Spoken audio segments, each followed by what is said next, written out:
morning you're here.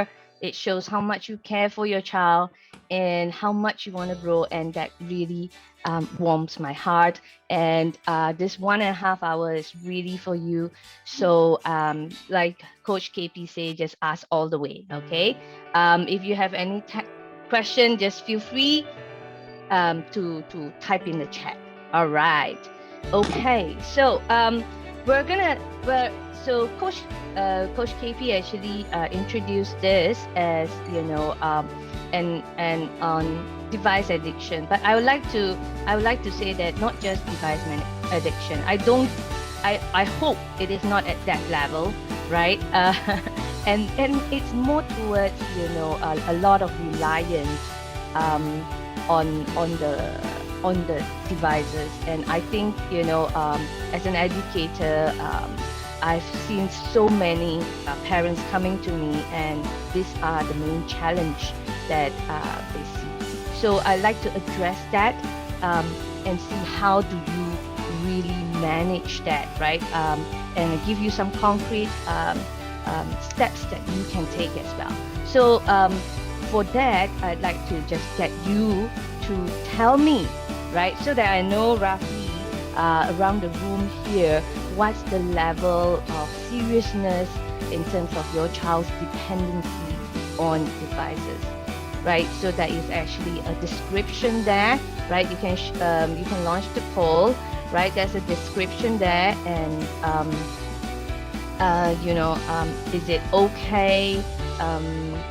That means when they are reminded, they will actually be able to let go, right? When they are mild means they'll need some reminding, but after a few reminders they will actually be there.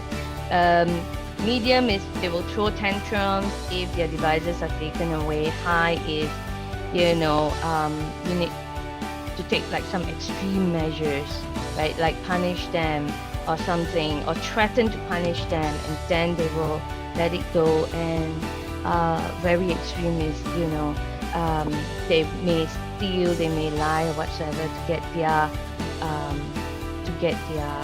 devices, right? Or they feel that, oh, it's so boring, I can't do anything without it, and they will beg and they will do whatsoever, right? So let me know how is it. And currently on a scale, I can actually see some of the polls. About 31 of you have actually answered.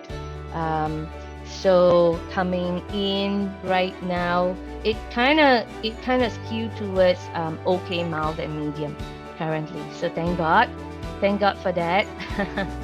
Right, I still see that about 20% of you guys haven't weighed in yet.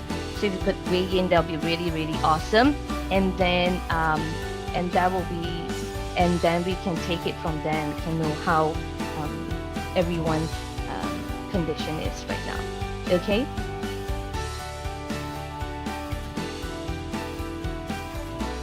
All right. Giving it another 1 minute, and we will close it. All right. So if you haven't, do weigh in on this. How do you get to know where the polls are? It's at the bottom, right, or at the top. At the top there will be a poll, or at the bottom there will be something like a poll, right? So you can actually just see. All right, I love the description. So when I'm looking here, I'm actually looking at your chat, right? Yes, my kid can't control herself whenever I'm not home, but she do well when I'm home with her. But just a reminder to her, and she will stop immediately. Thank you, Helena, for that. Right, yes. So you are part of the environment right now, right, Helena? You're part of the environment of how that give her the cue whether or not she touches her device. And sometimes it could also be, hey, I've got an alternative to work with or to play with, right, rather than the device itself. So there can be many different reasons for that. All right, and so let's close the poll and share the result if you could.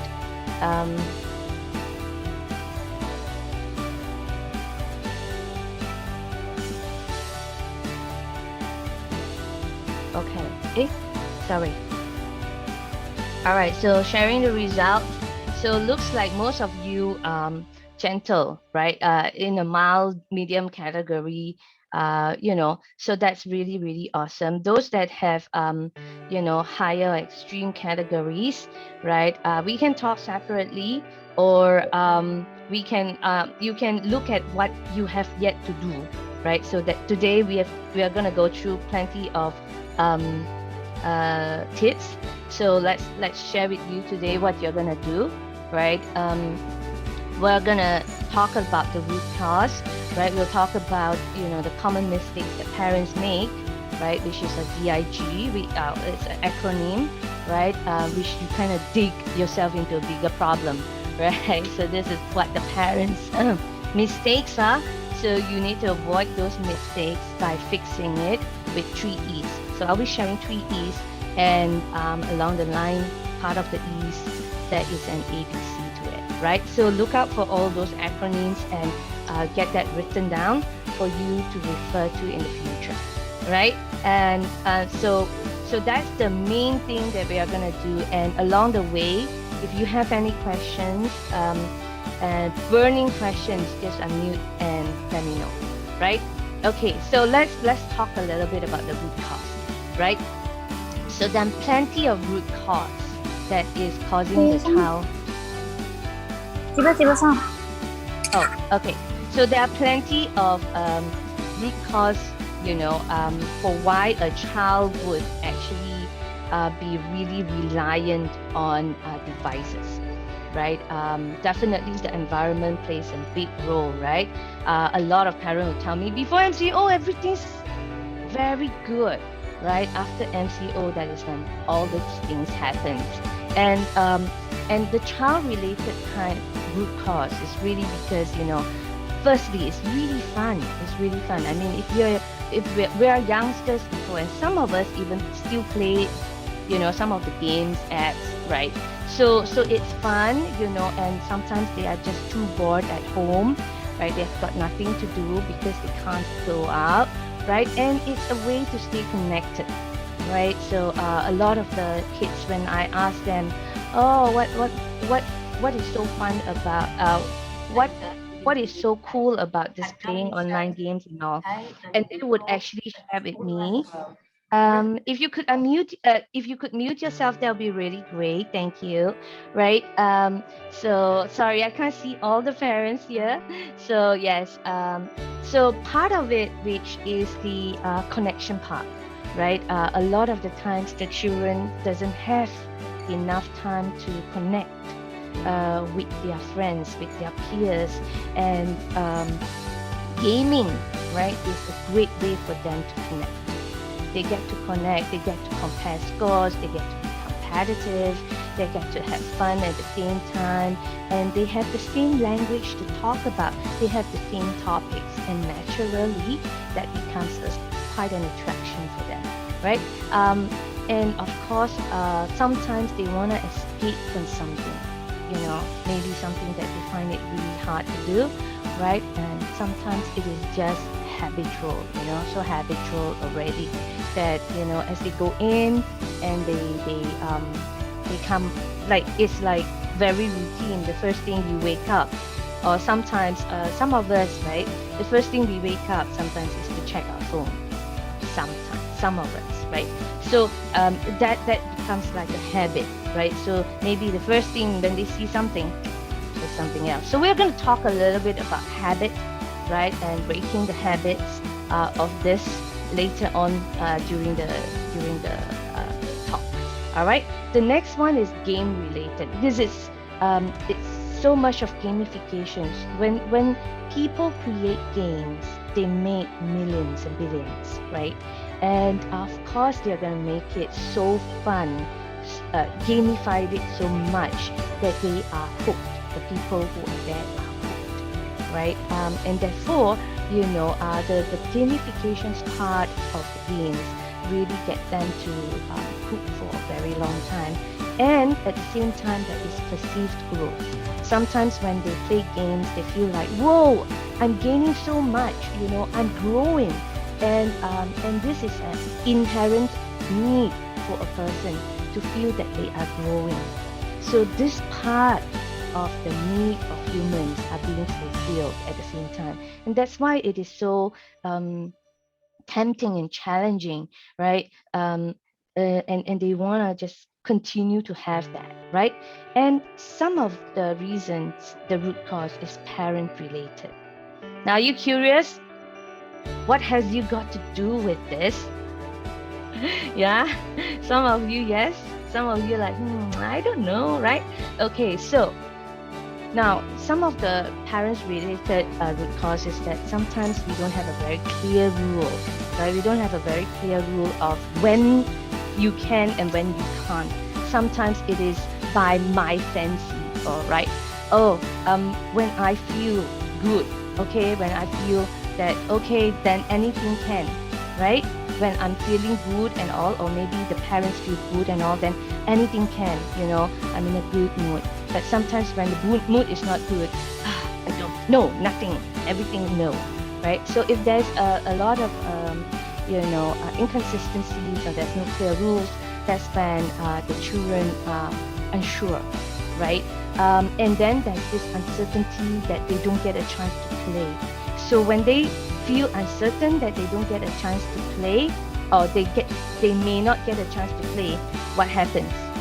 If they really want to play and they are uncertain whether they will have a chance to play. What do you think? Okay. So type in there. What do you think? What do you think? If they, they are uncertain of their chances to play, right? What do you think if they have chance to play, at that chance to play, what will they do, right? Yes, EK, some parents are maybe game addicted to the games as well. That's right. Yes, James, you're right. Parents looking at the mobile phone, and some of the children will see what we do and they will copy, right? Yes, Helena, play when they got the chance. That's right. And sometimes we will overplay. It's just like, that's right, hey, you grab every chance to play. So thank you very much for chatting on the chat and switching on this video as well. Yeah, and it feels like, I'm talking to a group of people, and that really, really helps. If not, this is just a four wall, right? So I know there's a person opposite that, and it really helps. Right. So yes, right, that's right. So, a lot of the times they will grab as much, and they will over play. It's just like if you don't get to eat something for a long time, maybe you've gone overseas for too long and you miss your nasi lemak, right? You come back, what do? Whack on nasi lemak or whatsoever, right? So it's that if they feel like for a long period of time they have been what do you call that, deprived of it, they'll want to do more, right? So that's part of it. Yes, craving, that's right, EK, thank you very much for finding the words for me. And last but not least, negative beliefs and identity. And I'll go right into this because this is super crucial, right? The common mistake that parents make is that they have this, we call it DIG in short, right? And the first D stands for deepening their limiting beliefs by the words that we say, okay?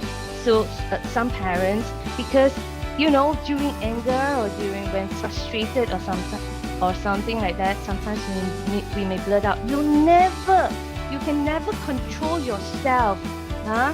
Yeah, you always so stubborn, you always lazy, you never do your homework, you never keep your promise. Why can't you control yourself? And things like this actually gets to them, consciously and unconsciously, right? They may start to think that, After you say it for a few times, they may go like, maybe I just can't control myself. And the next time you ask them why, they will tell you, because I can't control myself. I tried, but I can't control myself.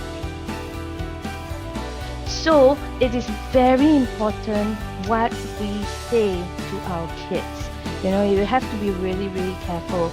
If these, because we are planting in, if we are planting in the negative beliefs into them, it actually builds that identity to be stronger. Then they may feel that that is them, and they will close up the possibility of them changing, and it becomes a reason for them to continue that habit, right? So it is really very, very how should I say, dangerous, right? When a child forms a negative belief. That's why in Hand Kids we work so much on building beliefs in the children and building a positive attitude and mindset in a child, because that lasts for a lifetime.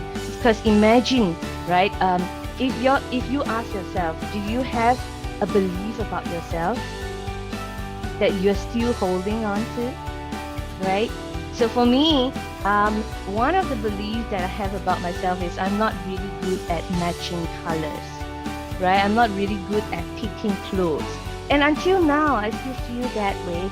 And so my clothes are really simple, color, black and white, that can never go wrong, right? Or something else. And you will have this belief, and you'll probably carry this belief for a long time. Oh, I'm not good at math. Oh, I can't dance, I can't sing, or whatsoever may be, right? It carries for the rest of your life. So it's really important when we are saying something to the kids, we want to make sure that we are saying something positive and not adding to the negative belief, right? Yes. So thank you very much. Muzayan was saying that I tried to be firm, and then he laughed, asking me why I'm so fierce. Right, negative identity. Angela said negative identity, but would you think it may also come as a refuge? Mom says I am addicted, so there is nothing I can do about it. That's right, Angela, precisely what I'm saying. Thank you so much for that, right? Because you said that they are addicted, they have a great chance, they have a great opportunity and an excuse to say, I'm addicted. I'm addicted. I'm so sorry, Mom. I'm trying my best, Mom, but I'm addicted. And at this below the surface level, at this, deep down in them, they may think that is true, and at the same time they use it as an excuse, and therefore it's really important to know how to reverse it. So later on we'll talk a little bit about how to reverse it. All right, so D, so that is D. D stands for deepening of those negative beliefs, limiting beliefs. So you want to make sure you don't say this kind of words, right? And I stands for inconsistency, like what I said, right? So you didn't give them opportunities to play, and therefore they overplay. So you want to tell them very clear rules, right, on how to do that. And later on we'll tell you more, right? But one of the common mistakes is that they may not have. Okay, if someone could mute, that would be really great. Thank you. All right. If we could mute the participants when they come in, right? That would be great. Thank you very much. Right. Okay. So some of them you don't follow through with the rules. Why some parents don't follow through with the rules? Why? Because you feel like, oh my God, I can't stand this noises, or I need to have my meeting right now, it's so important. And at that nice timing, they'll always find the best timing, right, to come to you. Mom, please, I need this. And they're throwing like a fuss and everything, and you need to get onto this important meetings maybe, and then you're like, okay, there you go. Right. And yay, they just found a way to get what they want. And children, they're so clever, right? They are so able to find, they try to push their boundaries, and they'll try things, and they'll find ways. And once they found ways, they're like, yay, I'll stick onto it and see how it goes. And that's when it becomes inconsistent. That's when they will always push the boundary and say, Okay, how maybe this time if I pleaded for another 10 minutes, that I'll get it. Or maybe, this time 10 minutes doesn't do. Maybe I'll plead for 30 minutes. You see, the thing with children is that we can never win them. We can never win them. Why? Because they've got unlimited time and we don't. In that we've got tasks and stuff that we need to get done, right? But they seem to have so much more time and resources at their side. So we can't face off and see who wins, right? So we'll probably be losing. So there must be a better way, right? I'll share with you a better way, right? And the third common mistakes. Oh, so I've mentioned, right? Is giving in. So that's a flow through, right? Giving in because of power struggles, because of the negative attention, right? So really, really important is that we don't allow that. Yes, Ruby. That's right. And that's right, Elaine. That's right. So they get better and better at reading us and reading the situation as well. And that's part of how they learn, right? So how do we fix it? Right, so we are gonna fix it, right, with a 3E, okay, 3E, and the first E stands for, now, before I go into the first E, right, quick question is, how many of you wanna be able to fix this? All right, show of hands if you would like to fix it. Yeah. Okay, thank you, Angela. I see some hands up. Dr. Deborah is here too. I think I saw you yesterday. Hi. Yes. All right. Cool. Okay. So Ruby, thank you for the many hands up. Right. So the first E stands for eliminate the mistakes. So eliminate the mistakes that you have done in just now the DIG, right? The D, right? And so how do you eliminate those mistakes? Right. So you eliminate the mistakes through the ABC. Right? So you eliminate it with, first of all, ABC. A stands for us, don't help. Why? Because of the power struggle. So we talk about power struggles, right? And then you give in, right? So why does power struggle happens? Power struggles happens because they feel like they are not in control. Because most of the time we are ordering them around. We are telling them what to do, right? And after a while, they'll say like, why are you bossing me around? Huh? You're just bossing me around, and they don't feel good about it.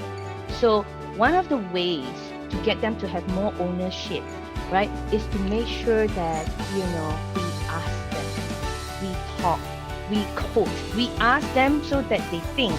So we don't give them the answer, we have the answer. So we are not going to give them the answer, because if we give them the answer, it's a sing song to them.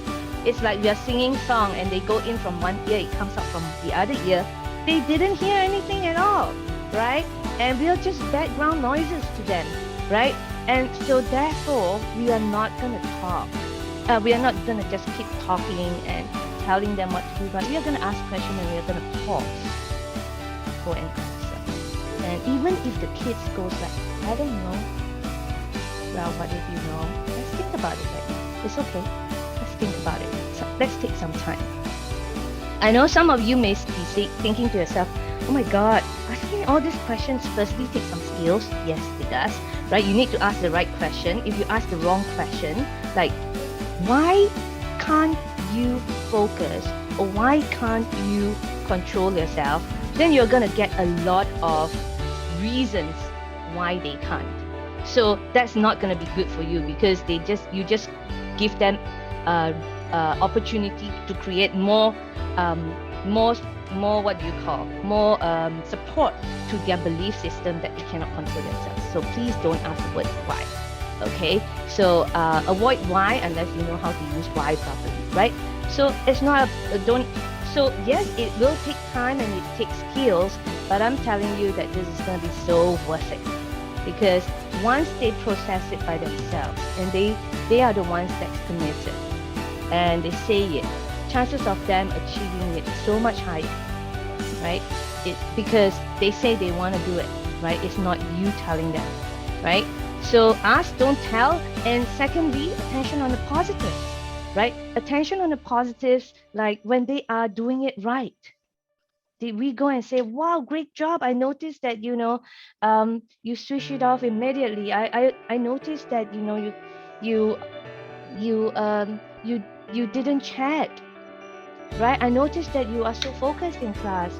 I noticed that, when the timer rings, you switch it off immediately. Whatsoever that may be, that positive encouragement and attention on the positive behavior will actually allow the negative ones to fade away. Because human being and children and human being, we are all creatures of attention. We want attention, right? So we want attention. The best way to get the attention is through what? Is through either positive or negative. If the child has been waiting for a positive attention, like, you tell me to do something, I did it, but nothing came, you didn't say a word. But when I didn't do something, you jumped on me, right? And it's like, if every single time I get onto when I did something wrong, and when I did something right, nothing happens, after a while, what happens? I learned that to get unconsciously, I'm not being conscious. Unconsciously, what's happening is that, I only get attention when I'm doing bad things, right? So you need to attention on the positive stuff, right? So you anchor the positive action so that they can do more and more of it, okay? Coach Audrey, there's a question here. What if they don't do what they have committed or promised? What do we need to do? Okay, so thank you, May, for that question. Right? I will come to that. There are specific steps, right, for you to create a more solid commitment. Right? A lot of the times, parents tells me this as well. They'll promise the heaven and the earth. They'll say the right words and the right sentences and everything, right? But tomorrow, back to square one. And they are like, why is it so? Right? So understand, and there are maybe certain steps that's missed out, or it's a habit that you need to find ways to break. So later on, we'll talk a little bit about the habit too, okay? So hopefully you will find the answer there. If not, right, let me know again, May, and you can be my test subject. You can be my role play, what do you call that, partner later on, okay, May? I hope that answered your questions, right, for now, okay? So now that is A, okay? Ask, right? So if you want to not succumb to the power struggles and the negative attention, then ask, don't tell, and attention on the positive. That's the A. The B stands for building empowering beliefs. This is to overcome just now the part where we have it unknowingly dig a deepen negative belief. So now we need to build the empowering beliefs in them. And how do we do that? It's like, we need to make something observable. We need to really we need to first check in on ourselves. If we have actually used the word never, always, every time, and if we do have, chances are we have believed that they are like that. And so therefore, the first part that we need to work on is that we need to tell ourselves that our children can change. And I'm here to assure you that our child can change. Our children can change. I've seen thousands of children by now, right? And each and every one of them can change. There's different leverages to use. We can get them to be committed to using different ways. They are inspired using different ways. There are mechanics to it, okay? So we need to first remove our so-called tinted sunglasses. Because if we put on a tinted sunglasses of blue, everything that we see is blue, right? But human beings are no Smurfs. I think you probably know what Smurfs is. The new generation may not know, but I think you all know Smurfs, right? But we are not Smurfs. But we see everyone in blue because why? We are wearing that sunglasses, which is blue in color. So we need to take it off, right, and see our child as it is and find ways to acknowledge them, right? Ways to acknowledge them. And when you see a good behavior, you're going to jump on it and you're going to say, wow, I like that. I like that you actually, put your things off. I like that you actually take your books off. It shows that you're ready to learn. I like that you switch it off immediately after the alarm ring. It shows me that you are responsible. So now what am I doing? I'm reversing. Previously I told you you're not responsible, or you can control yourself or whatsoever. Now I'm telling you, it shows that you can. It shows that you can. It shows that you can. Right? And sometimes you may be wondering, but what if there's no opportunity to do that? What happens? I can't find any opportunities, right? I can't see. I'm trying really hard, but I can't find an opportunity to acknowledge them, right? Okay, try harder. No. And also, sometimes what I do is I thank them first. I assume that they are gonna do it, and when they move a muscle, I've already thanked them.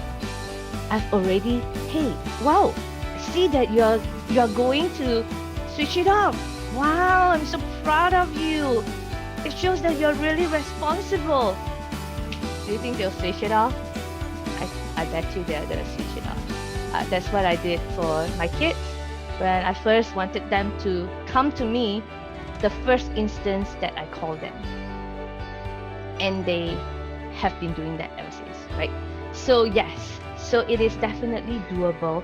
It's conditioning, okay? So it's conditioning. So the beliefs really generate like 80%. How they see themselves really generate like 80% of what they will do, their results. So we need to really, really build on their positive belief, their mindset and attitude about themselves. Okay? So, and really look for that. Yeah, so these are some of the tips. All right? So that is the first part of B. That is B, and let's go to C now. Right? C is having really clear rules. Right? Because if we are inconsistent, they are worried they won't get a chance.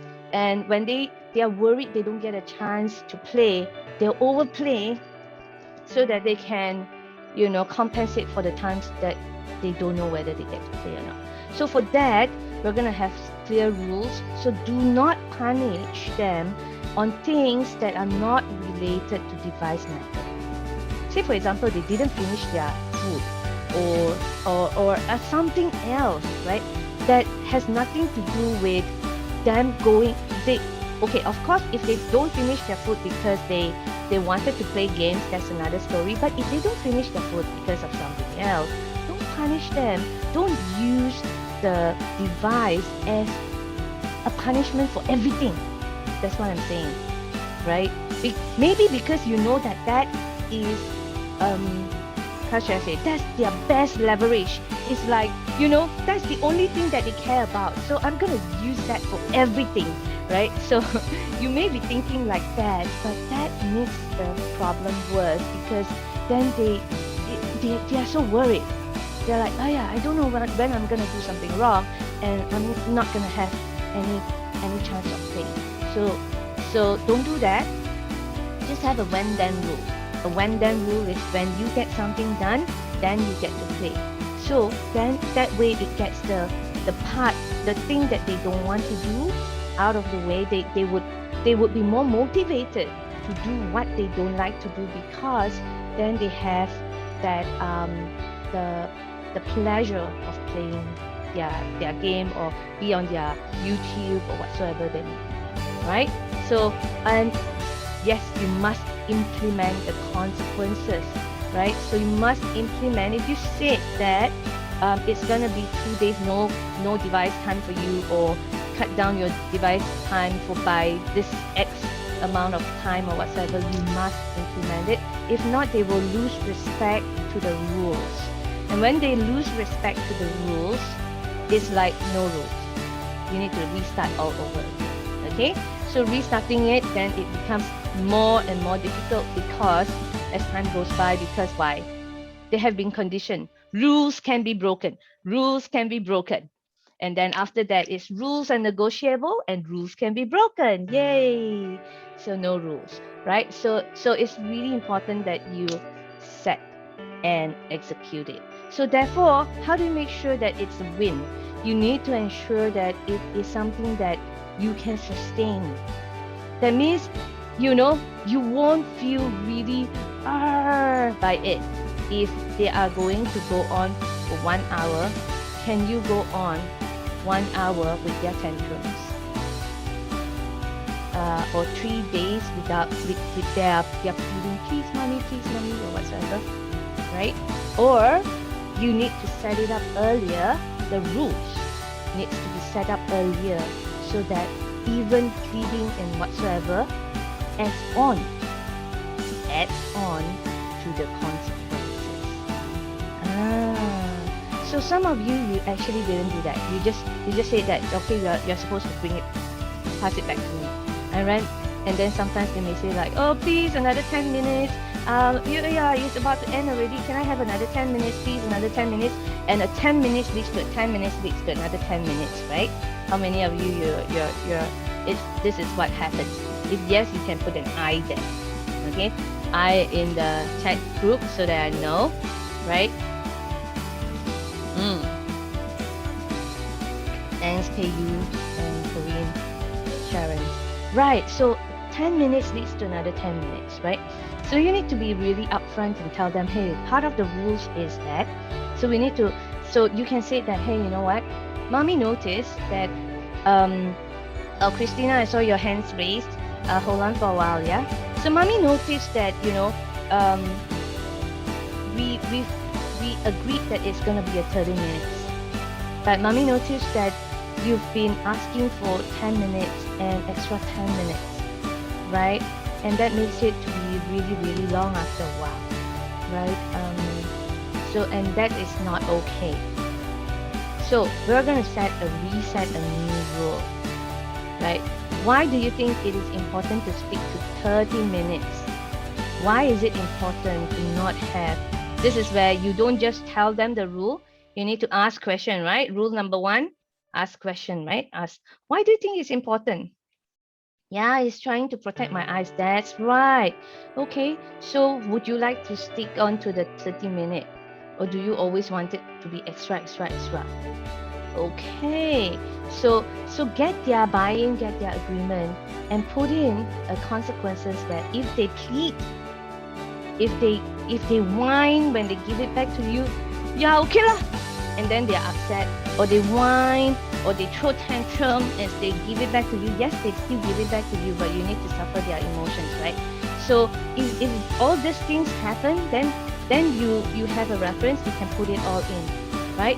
That means when you pass it back to me, if you plead for more time, then that's going to be, then what can we do? So you ask them, what can we do? Yeah, what can we do if you pleaded for more time? What can we do if you're throwing a tantrum when I ask it back, or when you pass it back to me, or whatsoever, right? So put it into the consequences at the same time. Okay, so we'll talk a little bit more about the whole flow towards the end of the session, so that you have a full idea of how to speak to your child. Okay, then we can have a role play if there's time. Yes. There's a question from Helena here. Is this rule not encouraged apply to kids not addicted to device? Maybe Helena, you want to share the question? Yeah, Helena, you want to explain a little bit more? Yeah. You can unmute yourself. Yes.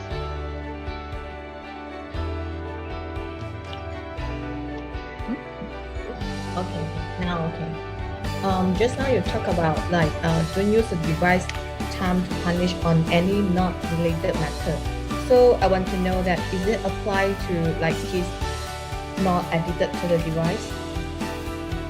Means that okay, because last time when I punish my kids, because for those that are not addicted to the games, okay, but then I still like okay, I will shorten your playing time, or I'm not allowed you to play, even though the method that did is not related to the game or part of the thing. So it's also not encouraged to apply on them. I think yes, better not, because the consequences, when we put in a consequences, when we devise the consequences, we want it to be closely linked and relatable to the behavior that is wrong. Okay, so if it's not linked, they may not be able to see that link, and then they will be saying that, that's not fair, blah blah blah blah blah blah. That's all the things that will come out if it is not relatable. They cannot see the link. So you want to make it you want to make the consequences very relatable to the situation. So maybe later on, if you can, right, like what are the very quickly, what is the behavior that you were punishing them for? Because after they're eating, they throw the things anyway on the table, on the floor, wherever. They're not throw it in the rubbish bin. So I punish them to not allow them to have snack time. But then they're still going to like curi makan. Okay, so it is still the snack part. So you will want to use the snack consequences. So the curi makan one, if you curi makan, if you still take it, then another few more days, or something else may happen. Something else, as in, we're not gonna buy this food. So this is part of related to part of like environment. You don't have that food at home, they won't be able to eat it, right? As simple as that, right? So that could also be it. So you just want to make the consequences really relatable and not far. When it's far, they will feel not fair, and they will feel that it's a punishment. It is not a consequence. And there's a difference in that. Okay, cool. I hope that answered your question, Helena. Yeah? And okay. Coach Oli, there's one more question. Would you suggest to set like a kind of schedule throughout the day of screen time? This is from Angela. Oh yeah, that would be really great. Yes, that would be really great. It's actually part of the things that we will recommend is to really have a schedule. And if you follow the schedule, after a while, it becomes habitual, and you can, it's automatic, right? When it's automatic, it takes less effort and things just get done. It's just like, you have the here in Handkids, what we do is that when we build on the child's beliefs, attitude, and mindset, that is the ones that's gonna, if they are responsible, right, naturally they will do the responsible thing, and they will have the great result. So we always focus on the being. Why? Because it flows through, right? So yes, and when we build it up, it becomes an automatic system. Okay, so that is E number 1, the first E. Okay, so yes, that's right, Angela. It helps to create a routine. Routine will make it automatic. That's right. All right. So so that's E number 1, eliminate, and we will talk about E number 2, right? The second E stands for engage them, okay? Engage and let them have the ownership, right? Because a lot of the times we say, why do I need to keep telling and repeating? And it's still like that, okay? It's because they didn't want it. It feels it was forced because people told them to. All right, so we want to engage them with strong ownership, because by having strong why for themselves. Why do they want to change? They must see that, right? And what are some of the ownership that we want to give to them, because just now we talked about power struggles as well, right? So what are some of the ownership we want to give to them is that they need to have the purpose. They are the ones that says that this is not good and I want to change, right? So there are ways to ask those questions. I'll leave it for later, but these, just to let you know, these are all the various areas that you can do to give ownership back to them so that it is not on your back.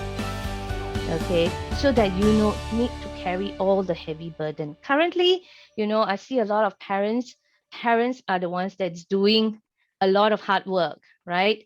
They are the ones that monitoring, observing, making sure that they do, and lashing out the consequences, blah, blah, blah, blah, blah, blah, on top of what they need to do as an entrepreneur, as a worker, or whatsoever career that they have, right? On top of taking care of the household. So that's too much load. So these are some of the loads that we can pass on to them. So they need to decide that this is good for them, right? They can decide how they want to manage their time, right? Between work and between their play, right? They can come up with what is the rules, right, for them to play. Before they play, what is it that they need to get done first, right? And then they need to know that it is a privilege. The mindset is that it is a privilege. Now, devices are not an automatic entitlement. It is not an entitlement, right? It is a privilege. So you need to earn that privilege, right?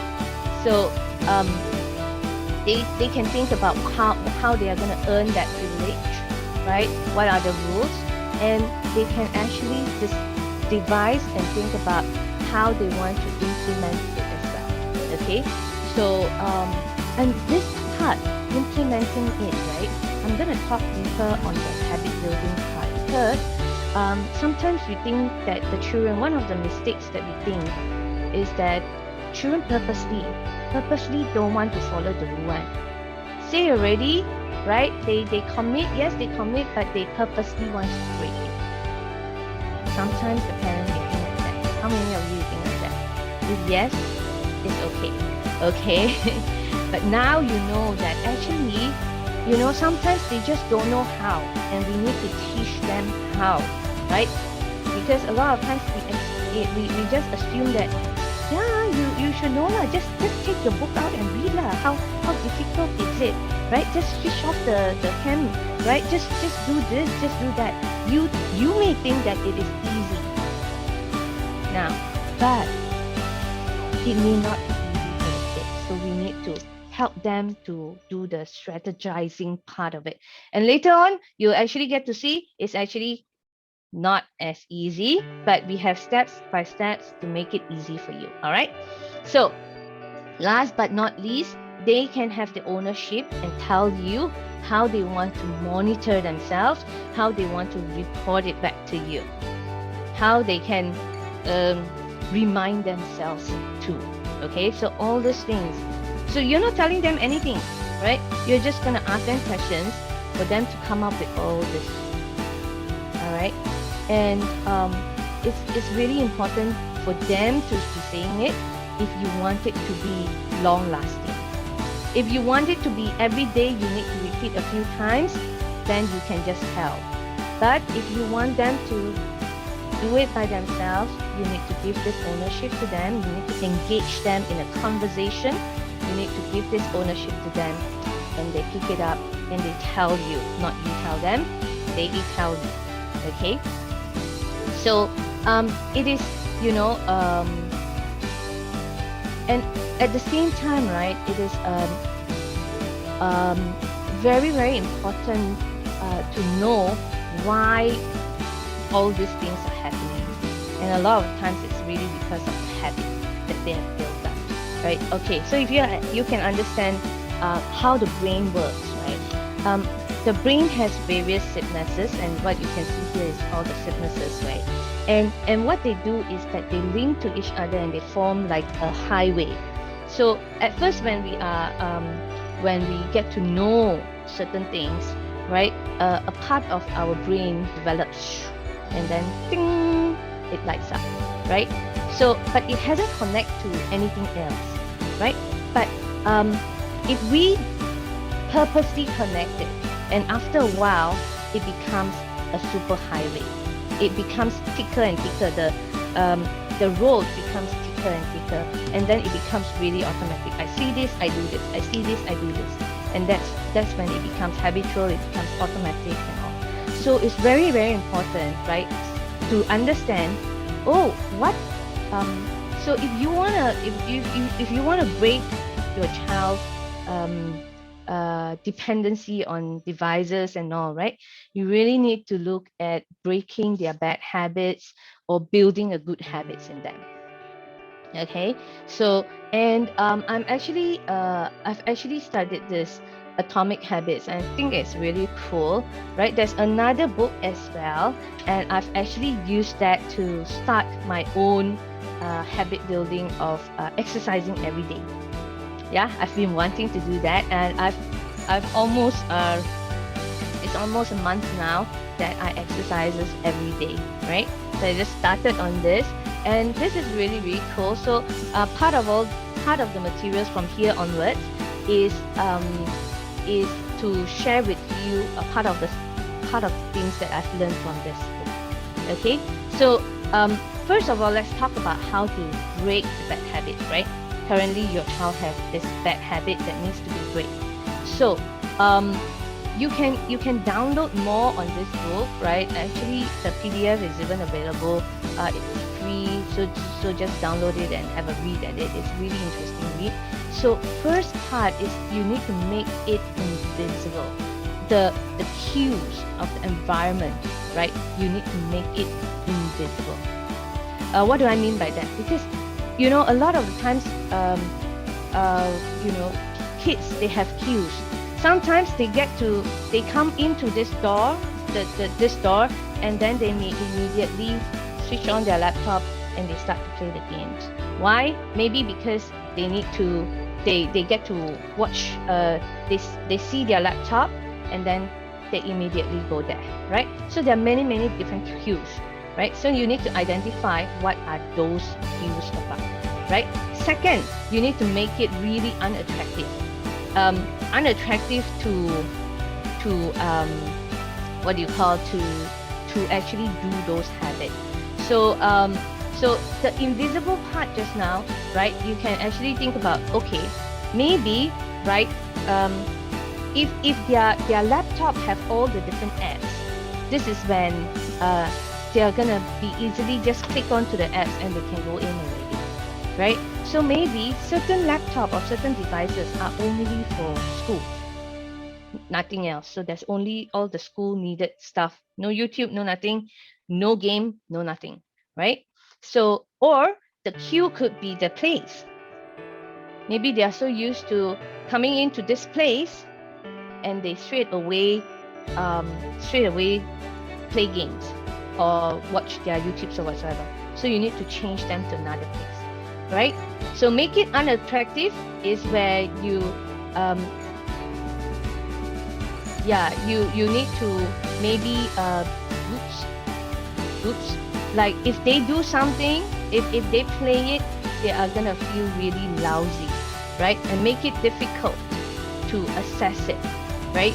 And this part is where if you can see this little brick Roblox there, right? Recently what I've done with my kid is that I've removed his actually not recently, maybe for 3 months already, right? I've removed his Roblox from his laptop, from all his devices, and ever since then he hasn't been playing.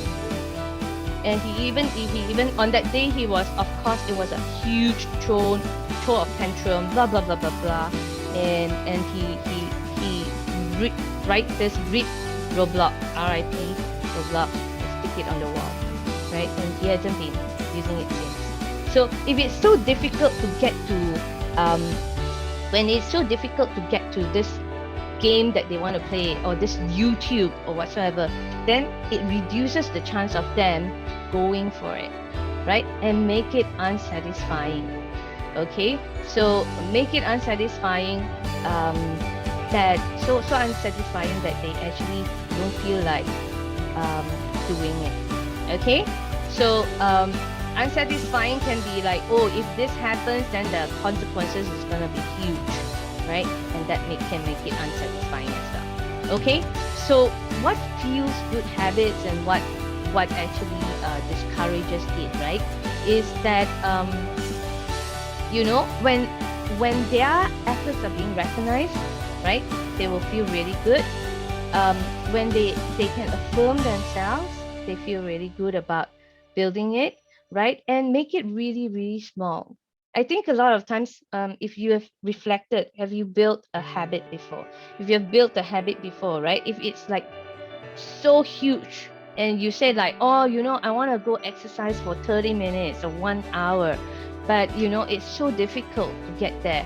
You feel like, you know, the easiest way is you just sit on the couch. Same thing, right?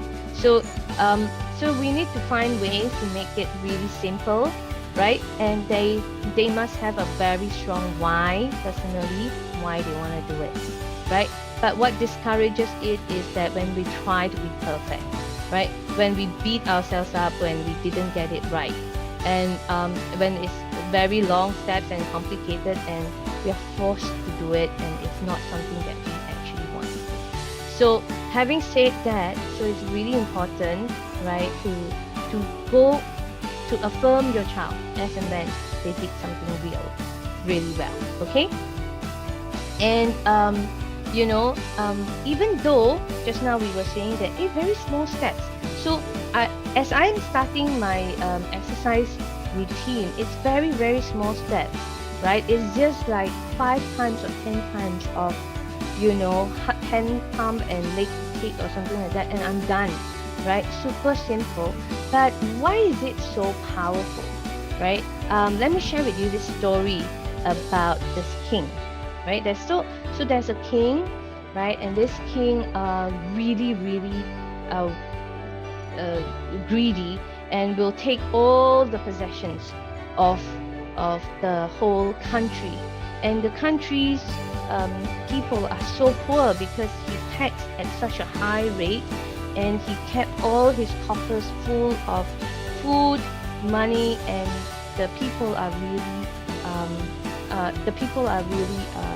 getting really, really bad, right? So one day there's this illness that came upon this king, and the king needed this miracle, what do you call that? Leaves, right? Herbs, which only this farmer had.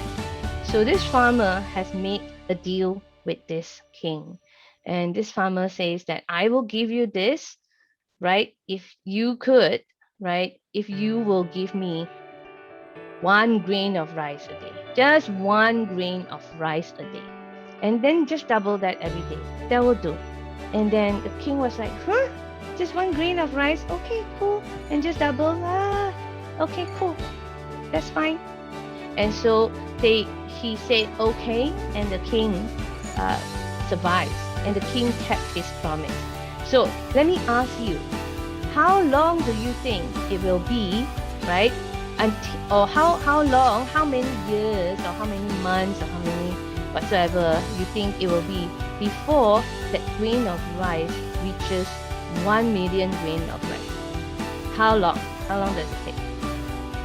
How many months, how many years, how many, you know, how many days or whatsoever? How long do you think it is? Okay, if you can type down on the chat so that I can see. Just guess. 1 million. How long will it take? Okay, some people say 10 months.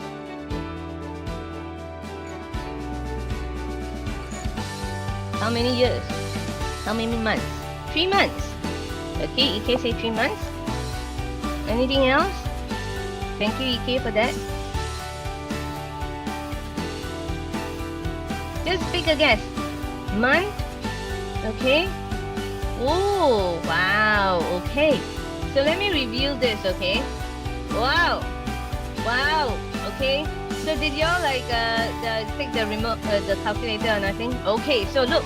So yes, it is. It is about a month, but not a month to get 1 million, but a month to get 1 billion. It only takes 21 days to reach 1 million. And then in 31 days, it'll reach 1 billion, right? And in 41 days, it reached 1 trillion. And this 51 days, it'll reach 1 quadrillion. I don't even know what it means. And 61 days is 1 quintillion. And apparently, our Earth is estimated to have like 5 quintillion bacteria cells on the Earth. Just a fun fact for you, right? So amazing, right? 21 days. 21 days is all it takes. So Sharon, you're right. Sharon, you're very close. Good job. Woohoo! Right? So yeah.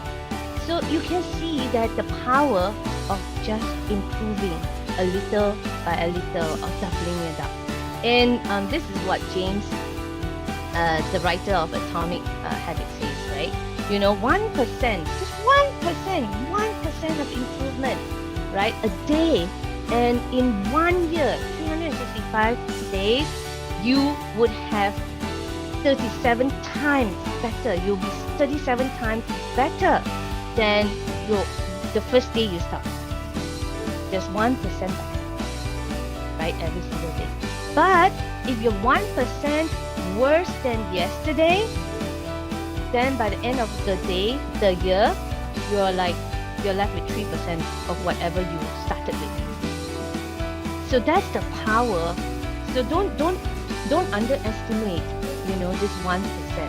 So if we can just encourage the children on this 1%, even though we feel like, what, there's 10,000 things that they need to do, they haven't been doing it well, right? You want me to encourage them on this just little thing?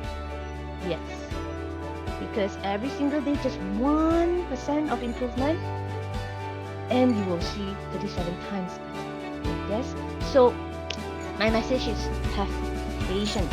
Have patience, right? Just stick with it, right? Seek out that 1%, you acknowledge them, you celebrate with them, and you will see them as a different person. So in HandKids, in our Leaders Class classes, in all our signature classes, we tell them, right, that don't need to compare themselves with anyone. Just compare themselves with themselves yesterday.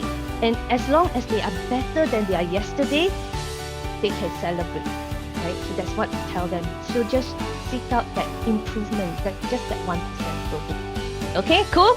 Everyone got it? If you got it, give me a thumbs up.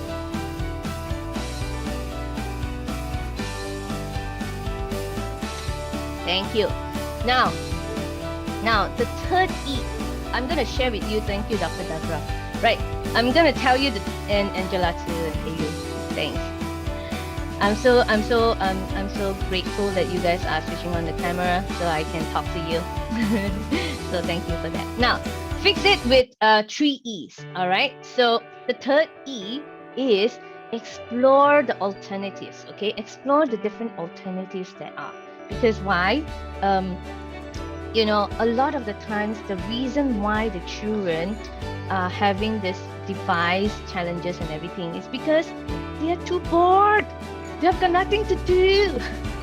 And that's the only thing that they know what to do on. All right. So if you can explore the different alternatives, then you would have given them some, you know, something else to do on. Okay. So let's talk about what are some of the alternatives there are, right? So you can, because the games or whatsoever that they are playing right now is really, really fun, right?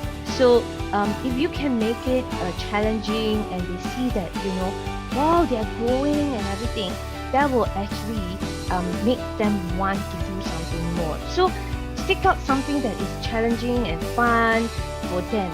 Maybe, you know, maybe you can create like a visual progress chart, and then they can unlock certain powers, or they can see that, wow, if they accumulate this much of of achievements, right, that they have actually they have kept to their promise every single time. So you're tracking how many times have they kept their promise, and they are tick tick tick tick tick, then they can feel that they have actually grown. Because sometimes we feel that we are not sure. When we can't see something, we may not be sure whether we are doing it right or not. So let them see it, right? And alternatives that improve the family connections. Maybe it's chess, it's different board games that you can play with them, or they can play amongst them, their siblings, right? And maybe make it really interesting, something that they are interested in. At the same time, parents, we need to be interesting. Yes, we need to be interesting. Why I said that, right? Sometimes the kids, if the kids interactions with us all the time is anger, nagging, boring, asking questions, and if they find that as an interactions with us, do you think they still want to interact with us after a while? Would it be better if they go and watch their YouTubes or whatsoever?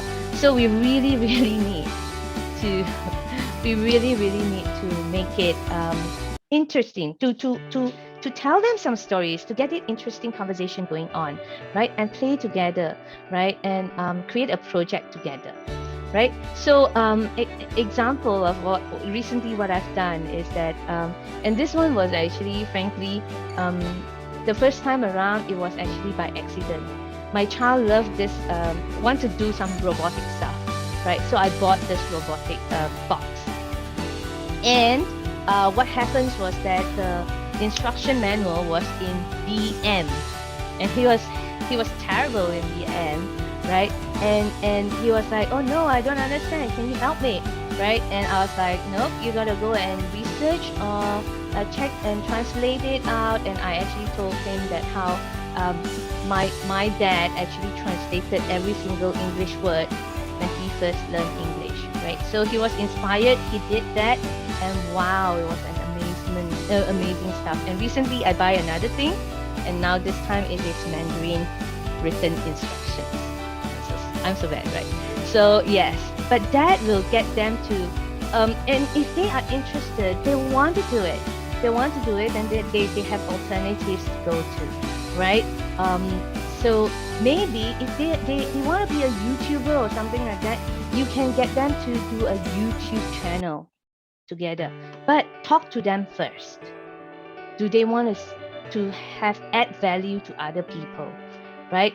Look at all the YouTube channels that are really doing very well, right? Are they adding value to people? Yes, those who are multi-millions. Yes, they are adding a lot of values to other people, and therefore get their commitment that this YouTube channel is going to add value.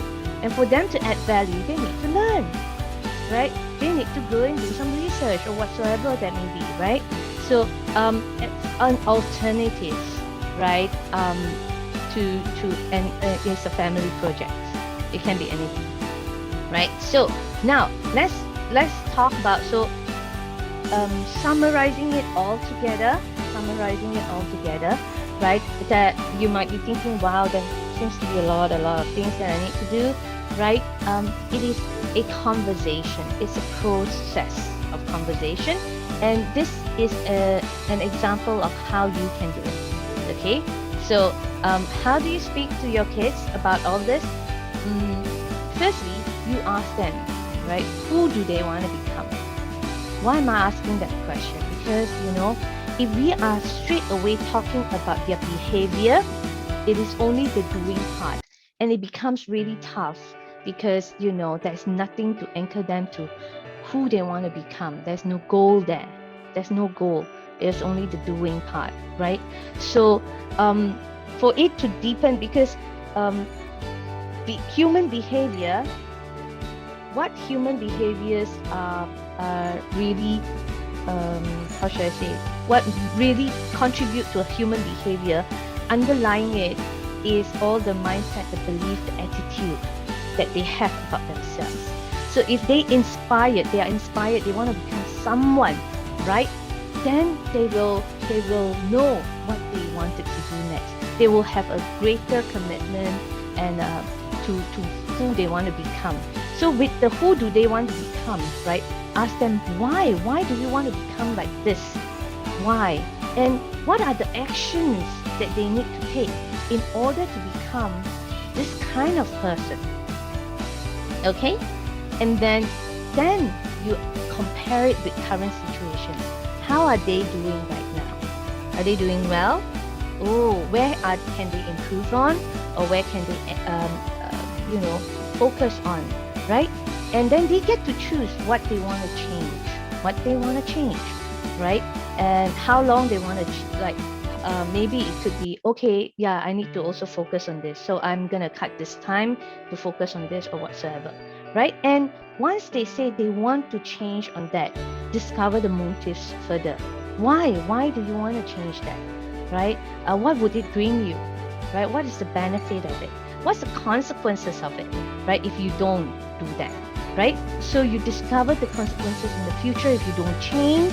You discover the motives. If they change, how beneficial it will be for them, and then you get them to decide. So do you want to change? Yes. From when on? For how long? And they make a decision forever, right? And then we talk about how to change, right? So you can talk to them. Okay, what makes you want to play the game? What makes you started playing the game? Or maybe it is the environment, the place that they see, then straight away they feel like, right? Because maybe it has been anchored for too long, right? Maybe they see that particular game button, and then they immediately go in and press on that. So maybe you need to remove that from their desktop. No what do you call that? No app that makes it, that is just at their desktop, and shortcut key. Okay, that's the thing. There's no shortcut key that gets them to just click on it and then they go up, right? So whatever the cue may be, so discover what is their cue that started it all off, right? And make the cue really difficult, right? So you can remove the key, that icon from the desktop. You can hide it somewhere. You can make it invisible, right? You can actually get them to choose to replace it with a new action.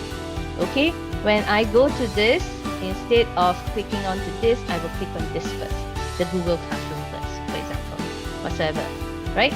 And then ask them, what is the support that they need, or who can support them, and how would they like to be supported?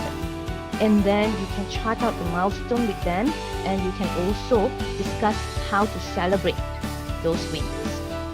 Okay, so these are all the steps, right, that will actually help. So if you've missed out on certain steps, it'll be good to include those steps as part of your discussion.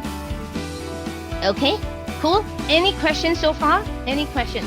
Right, Coach Oli, I think there's Yes. one question from Rubian. I think it's just nice that maybe Rubian, you want to share? Inside the chat, she put in, my grandson came to me and said, may I have the handphone to play games? And before she can say anything, he continued, I will stop when it's lunchtime. Is this okay? So chances are, this is not earned. This is a request. So maybe it has to be something earned.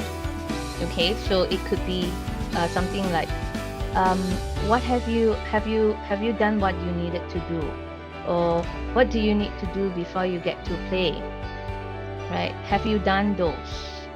Okay, so those are some of the questions that you can ask. Have you done those? Okay, so if you have done those, okay, can you show that to me first? Okay, okay, so these are all done very, very well. you get to play, but you know, if you play it for too long, would it hurt your eyes? Yes, it will hurt your eyes. That's right. So what do you think?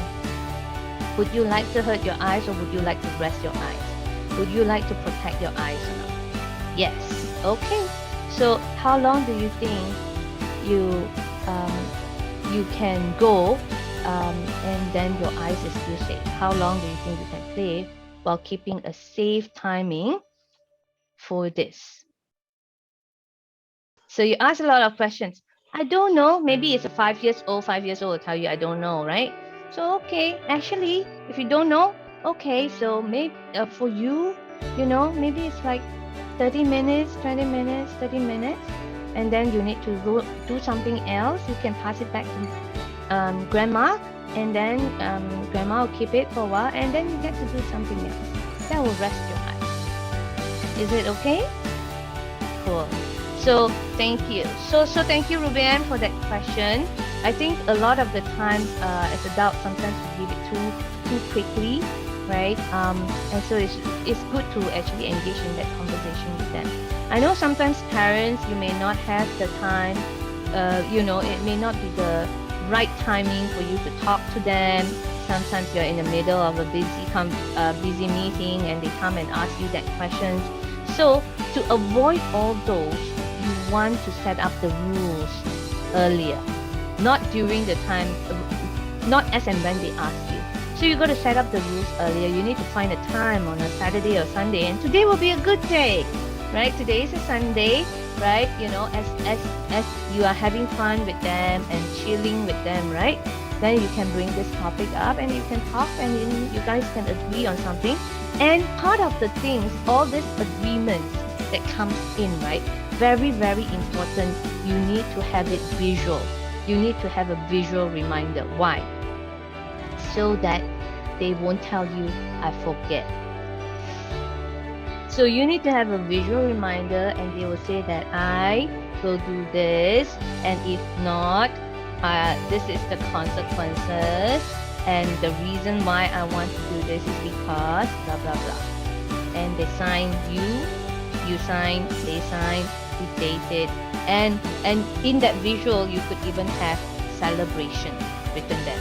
All these things, right? Their decision, right? Why they decided to do so, what is their new actions, and everything, right? And the consequences and their celebrations and the support that they need, right? So pen it all down. That's right, okay? Pen it all down. And when you pen it all down, right, they have a visual. It's stuck on their wall, guys. Okay, so I don't know whether I can show you this, but generally, you know, those who came for my seminar many times or workshop many times, you'll probably see this background, right? So this is actually my child's room.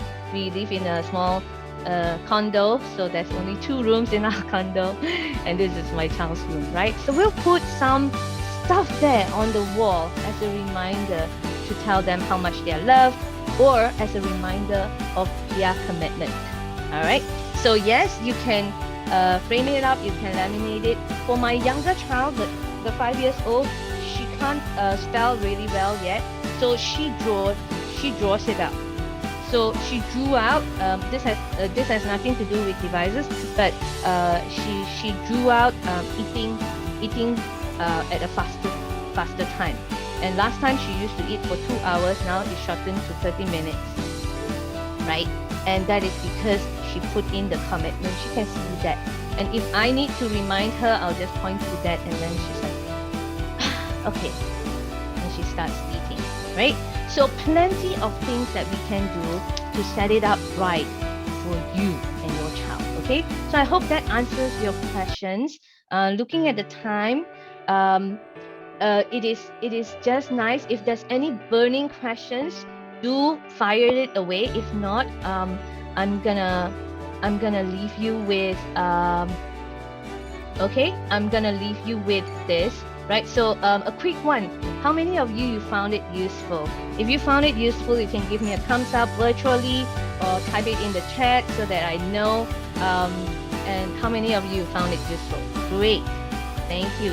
Thank you, EK, Alice, Angela. Great.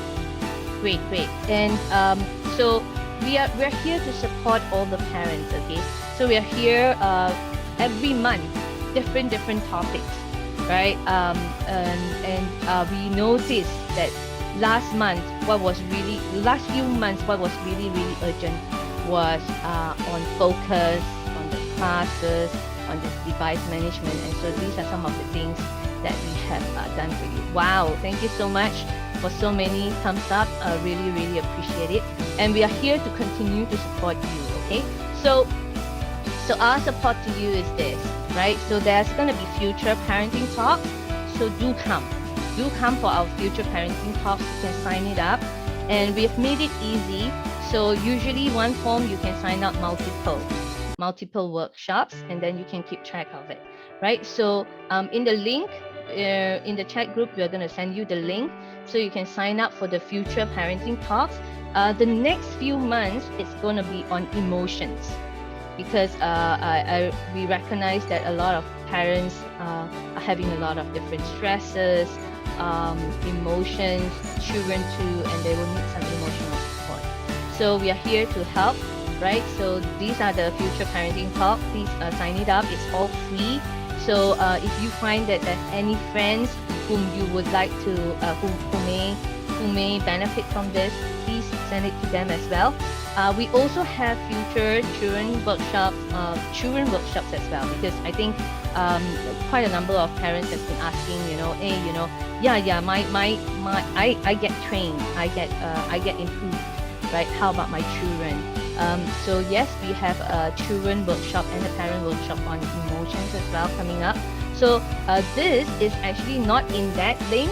So it will be in our WhatsApp group. So we have an announcement WhatsApp group. So you can click onto that and you can join our WhatsApp group. It's only announcement, okay, of all the events that's upcoming, whether it's children or parenting, paid or unpaid. All right. Most welcome all the parents. Thank you so much. Right. So do connect with us. We are in Facebook. In the Facebook, that's where you can ask all the questions you want, and I'll be able to answer you. Okay. Or you can respond to our questions so that we know as well what you would like us to do. Okay. So and we would like your feedback as well. Yeah, your support in terms of feedback. So share your wish list. So we identified, the emotions as the main thing, because some parents actually shared that in their feedback form that this is the next topics that they would like us to do. So if you like to let us know, right, how it was and all, please share your feedback with us. There's a feedback link over there that you can click onto, and you can ask any questions again in the Facebook, and also share this with your parents. Okay, with all your other friends, your communities, be it the WhatsApp group or whatsoever. That will be really great, because we would like to reach out to as many parents as possible to just support them in this time. Okay, so thank you once again, parents, for being here. Right? I think normally I will recap what we learned in the DATE and the 3 E's. Right, and what's the ABC? But I'm sure you guys got it all right written down. I see a lot of people writing it down. So thank you so much, and taking a lot of notes. Right, you are most welcome, Sherilyn, and all the parents here. Right, can't wait to see you next month. Actually, not next month. This month itself, we have one already. Okay, so I look forward to see you this month in the Connect to Reconnect, where it's a parent and children session, and then next month for more parenting workshops as well. Okay, thank you so much, and I'll see you again. Coach Charlie, Yes. there's still one more question that you can just send out. Okay, so sorry, what was the question? Yongqin, is it? Yes. Okay, so for all the parents, if you need to go somewhere, I'm just mindful of time. If you need to go somewhere, you can go ahead, and I'll wish you a very good weekend. And if you have more questions, feel free to just stay back and interact with me. I'll be here, my team will be here, and we'll see you again really, really soon. I'll take the questions separately, Yongqing, after this. All right. So thank you so much, parent, and I'll see you. Bye. See you, everyone. Thank you. So you can stay back if you like more to answer some questions. Okay. To ask some questions. Bye. See you. Thank you for coming. Strong, keep winning. Take this shield and we'll be fine. Take this hand. Most welcome, and watch us Ike. shine. Most welcome, Peiyu. Let's live it. Most welcome, Mike. Thank you for coming, Melissa. This is our truth. Thank you to Perrine and Pei-Ling. We protect Most the welcome. kids. This is our life. Do apply it and let me know how it was. Who we are. This is our dream. This is our team. Alright, so parents here, if you have any questions, you can either type or unmute and share. Yongqing, if you're here, you could switch on your video so that I can see you, right? And then your question is, what about they watch YouTube while attending the classes? Tried many ways to block, but the school requires browser. Yes, so there is rule set, but so I actually told my child that as well, and it needs to really goes before that. Okay, so you really need to talk about why, what is it important, right? And so how I told my child is this. Now I asked, do you want to spend more time playing or less time playing? Guess what the answer will be, Yongqing? More time playing, right? You can unmute yourself, don't worry. You can unmute yourself.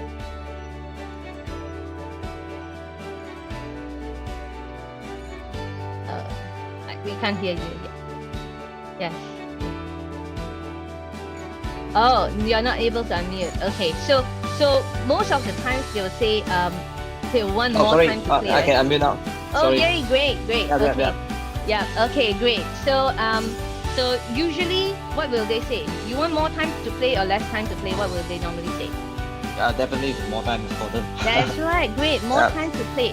How will you get more time to play? How do you think you can get more time to play? Right? When you, what are some of the things that you need to do? So chances are they'll say what? Oh, I need to do homework. I need to Okay, that's right. So if you are watching YouTube while teacher is teaching, will you know how to do your homework? Will it take longer time to do your homework or shorter time to doing your homework? Right?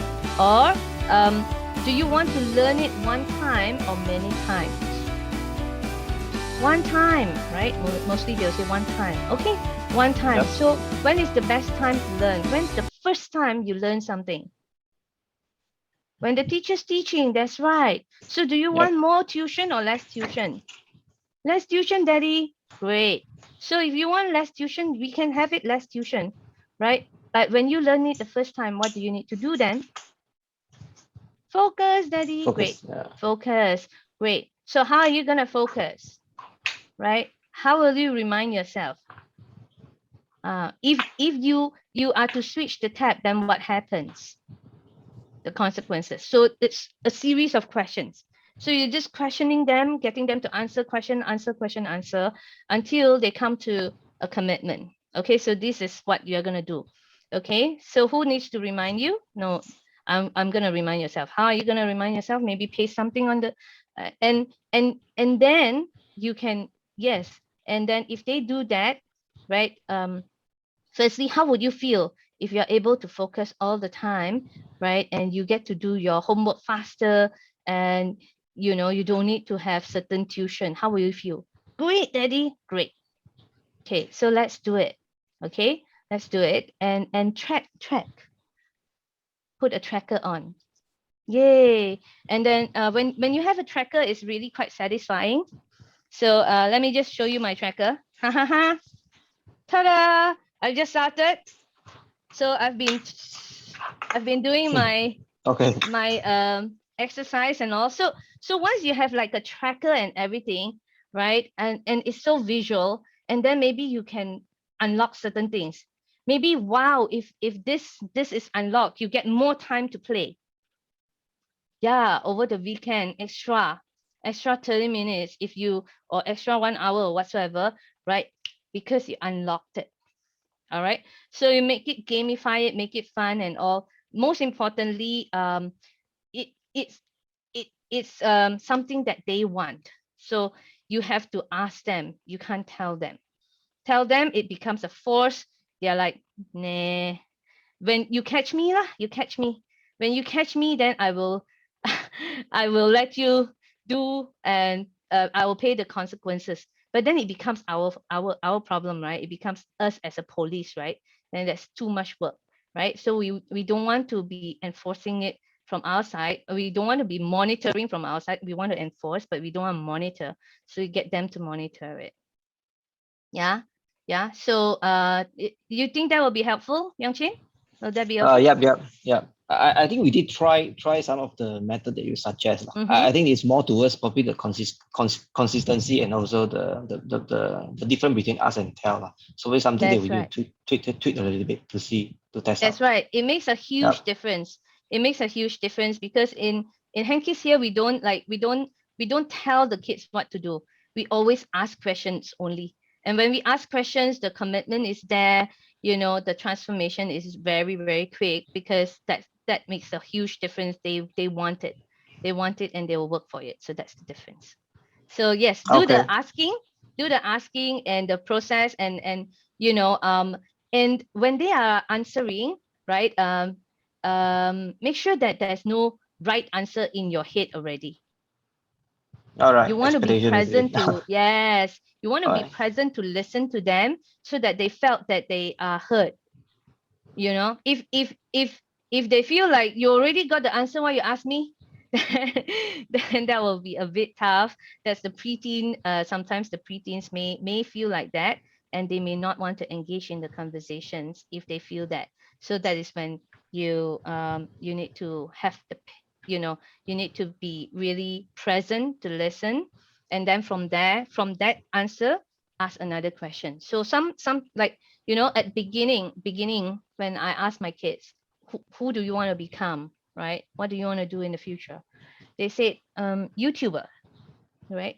And some children will tell me gamer, online gamers, right? They earn a lot of money, they had fun, right? And therefore, okay, if I straight away tell them no, this is not good, blah blah blah blah blah blah, then it'll be gone, right? Then they'll be like, there's no trust there, there's no conversation, you just want it your way, right?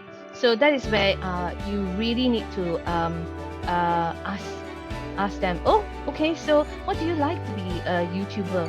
Oh, they earn a lot of money, they have fun. Okay. So let's investigate. Who are the very famous YouTuber out there? Oh, do you see this YouTube gets so much in terms of the views and all? Are they useful or not useful? Right. Oh, the ones that are useful, how much views do they get? Wow. So do you want to make it blah blah blah? So it's a series of questions, being really open, asking them questions, getting them to answer, right? Not really, we roughly know where we want to bring them to, right? However, we need to be really flexible to and be present as well to ask those questions and to listen for it. Yeah? Cool, Yang Ching? Yep. All right. Thanks a lot. All right, most welcome. Yes, Angela. Hi, Angela. Good to see you again. Yes. Hi, Coach. That's an amazing session.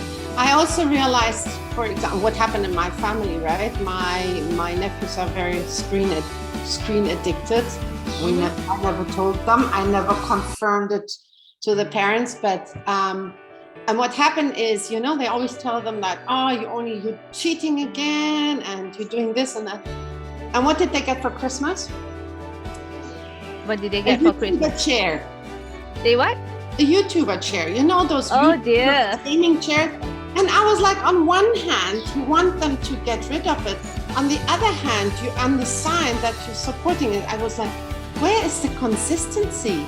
And that is exactly, if you don't want your child to be on the game, don't buy him the latest phone. That's right. Keep Don't it buy them old, the latest old, phone. ugly, you know, it has all all the features are there, but it's not the fanciest thing, because when it's fancy, of course you want to play it. So you gadget, you're like, yeah, you're so excited.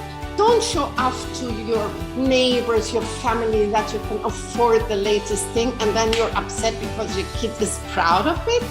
I'm like, we have to really be consistent, as you say, in like, we want to achieve something, then we have to support it, and supporting is making it ugly sometimes, right? That's right. And that's why when my nephews got the YouTuber, you know, those gaming sets, I said, seriously, on one hand, you want to reduce time. On the other hand, you encourage them that one day I'm going to be one of those. See, I already have the chair, right? I was like, That's right. And it is really true, Angela. It's really true, right? So you don't like give them the best devices. You don't download, you don't allow them to download every app that they want to, they fancy, right? It has to be, you know, it's suggested that maybe phone is only, there's a laptop is for work, right? That maybe phone is for social network or whatsoever, right? And when we separate it, and it's very difficult to go onto those apps or whatsoever, it makes it so easy to forget about that. You know, my kid now don't even mention Roblox so much, right? He's like, you know, when his friends talk about it, then he's like, oh yeah, my friend talk about it, and then he's back to doing other stuff.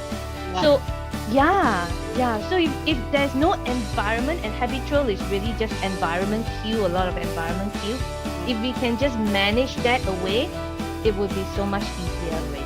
But it also means another, I think it's also a little bit where the parents need to do more is, don't only say you can't play the game, you have to, as you said, the alternatives are so important. Alternative, that's right. Take the time, buy board games. They might not like it at the first time, but again, you know, you play every day a little bit, and you don't make them play an hour, but you just make them play 5 minutes, the next day 10 minutes, until they discover they feel more comfortable, let them win. So that, yay, I beat dad, I beat mom, I'm so cool. And then it's like, oh, let me see whether I can beat you again. You want to beat me again? Let's see. But that is also something where I think we parents make often mistakes, because we take the phone at, you know, oh, it's my boss, I have to pick up. Why? You can tell your boss it's dinner time. You don't allow the children to pick up calls or to play at dinner. So we have to really do consistency. That's right. Role modeling that. Yeah. That's right. Role modeling that is so they're important. Heroes, right? That's right. Thank you so much. Thank you so much, Angela. And by the way, Angela here is from Habit something.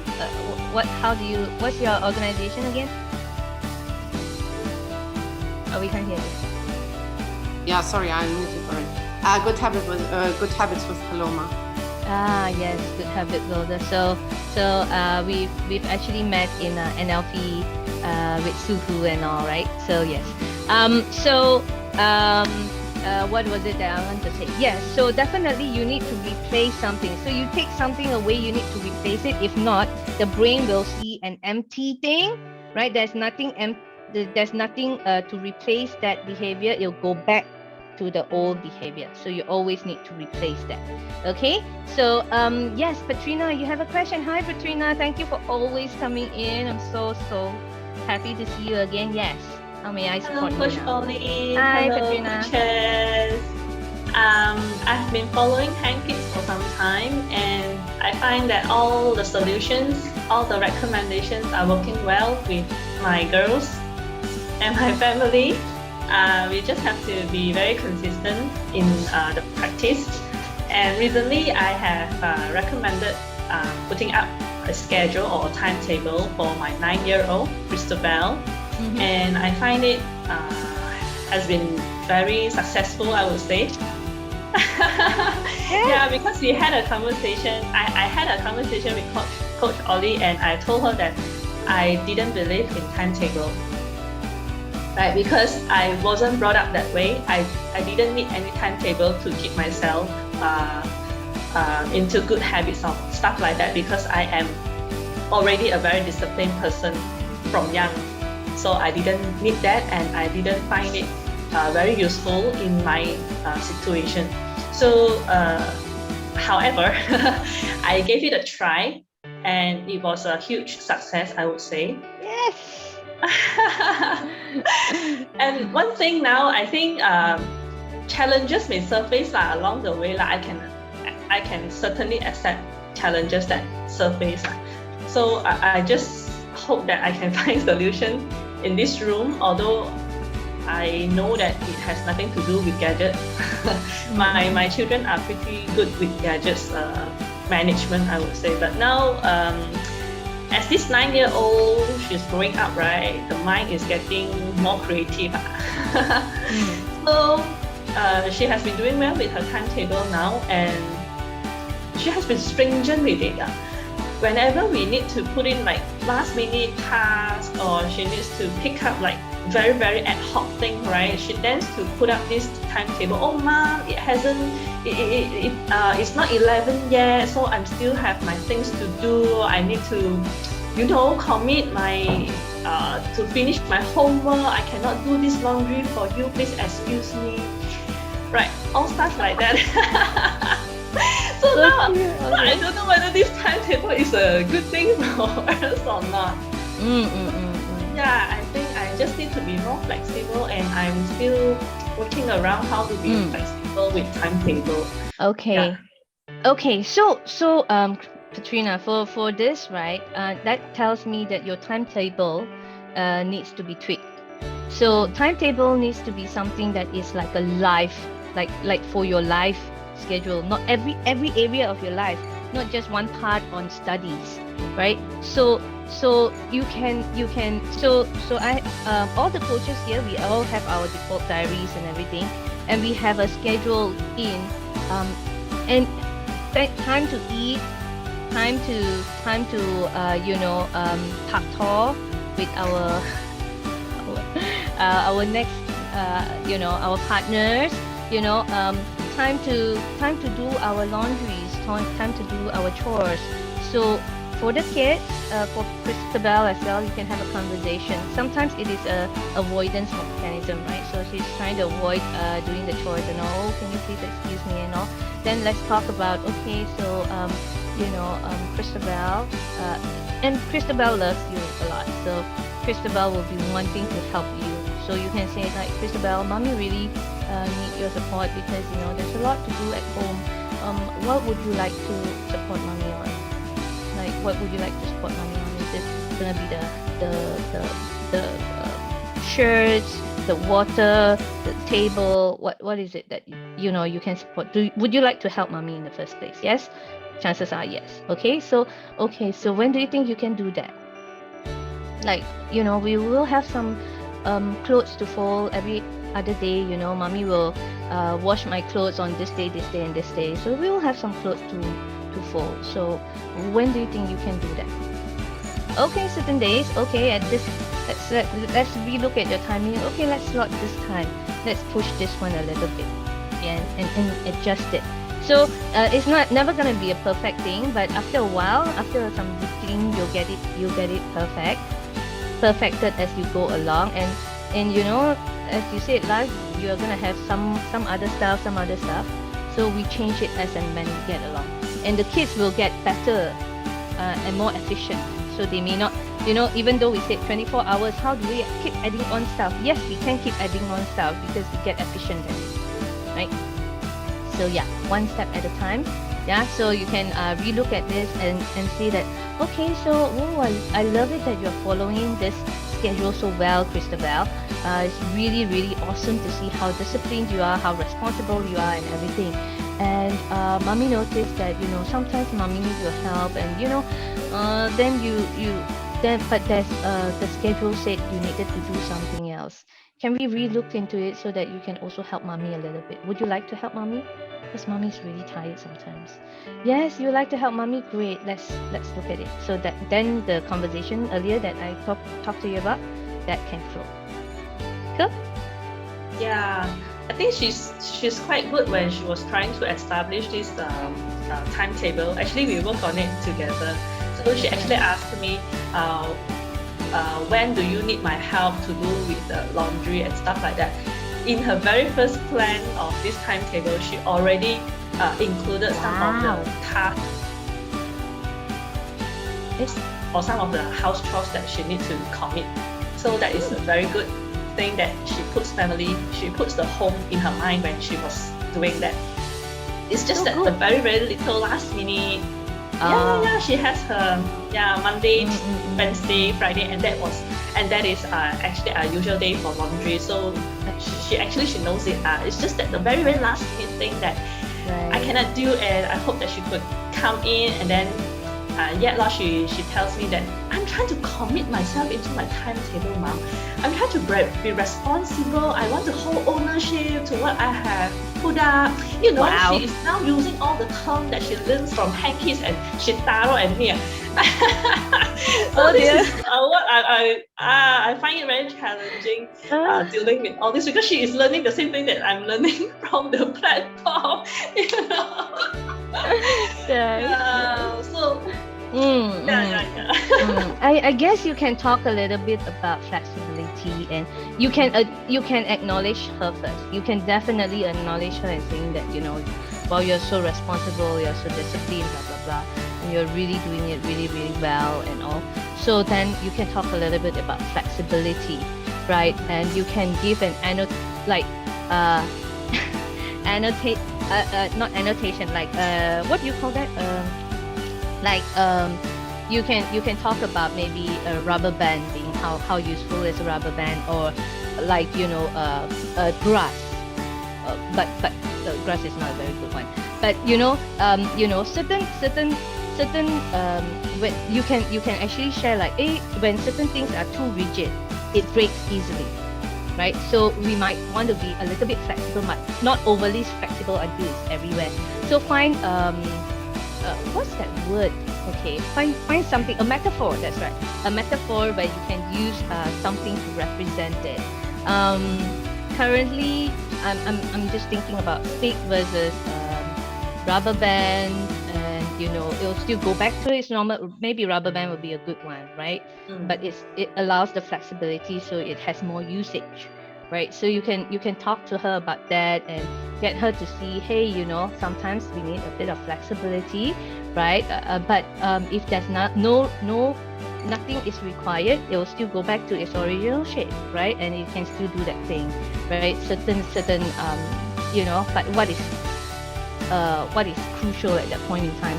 But as well as so that's for the kids, but for us as parents as well, right? It's really to also think through and see that, hey, you know, is it really required? You get what I mean? So is it really required that we need to we need it like so urgently? So sometimes if we tell the kids patience and wait, we need to do the same. We need to have that patience, and we need to also demonstrate that we can actually wait. Yeah. So my kids, it's gonna be his birthday like in another 3 days, and he found out that I bought him a present, and he's like, "Mommy, can I please no? Mommy, can I please open?" I'm like, "No, I'm sorry, no."